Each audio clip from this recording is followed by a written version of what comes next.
वेगळी शिर आली धडा वेगळी शिर करू वंदन जाऊनी त्या शिवनेरी किल्ल्यावर शिवनेरीवर रक्त सांडले पवित्र झाली धरा शिवनेरीवर रक्त सांडले पवित्र झाली धरा आजही साक्ष देतो कोळी महादेव चौथरा कोळी महादेव चौथरा।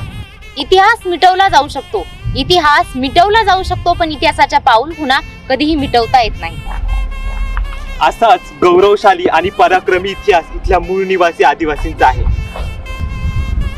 आदिवासींनी दिलेले लढे हे सत्ता किंवा राज्य मिळवण्यासाठीचे लढे नव्हे, तर ज्या निसर्गाने त्यांना मायबापासारखी माया दिली, ज्या निसर्गाला तो दैवत मानतो, त्या जल जंगल आणि जमिनीसाठीच्या रक्षणाचे लढे।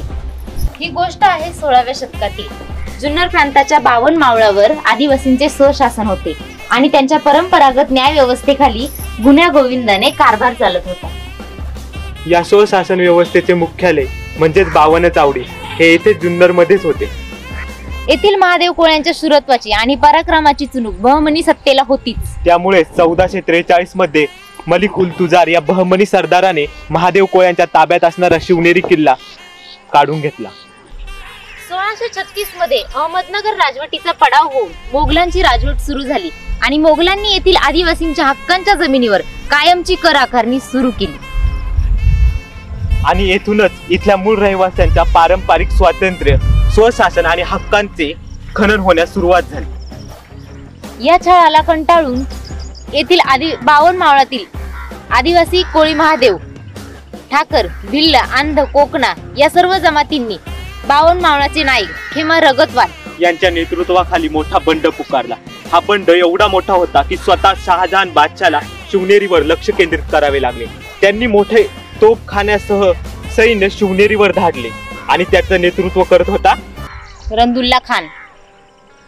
मुघल सत्तेचे येथील मूळ रहिवाशांशी बरेच दिवस युद्ध चालू होते। या युद्धादरम्यान त्यांनी कोळवण मुलखातील सर्व आदिवासींची धरपकड करून शिवनेरीच्या सर्व उंच ठिकाणावर आणून त्यांचे शिरीकरण करण्यास सुरुवात केली। या युद्धामध्ये त्यांनी लेकीबाळींसह झोळीतील लहान लेकराला सुद्धा सोडले नाही।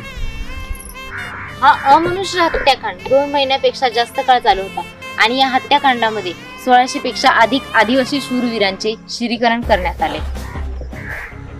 या अमनुष्य घटनेला घाबरून येथील आदिवासींनी पुन्हा असा लढा देऊ नये, हा संघटित लढा उभारू नये म्हणून ज्या ठिकाणी शिवनेरीच्या उंच ठिकाणावर शिरीकरण करण्यात आले होते त्याच ठिकाणी एक चबुतरा बांधण्यात आला आणि तोच हा कोळी महादेव चबुतरा।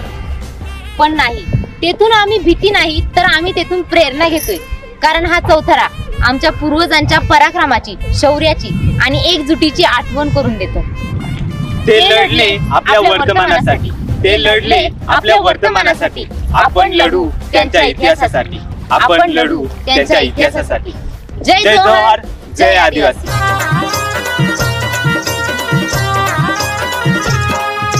ज्याचा आक्रोश ऐकुनी अंग कापते तरतरा, ज्याचा आक्रोश ऐकुनी अंग कापते तरतरा, इतिहासाच्या पानावरती कोळी महादेव चौथरा, इतिहासाच्या पानावरती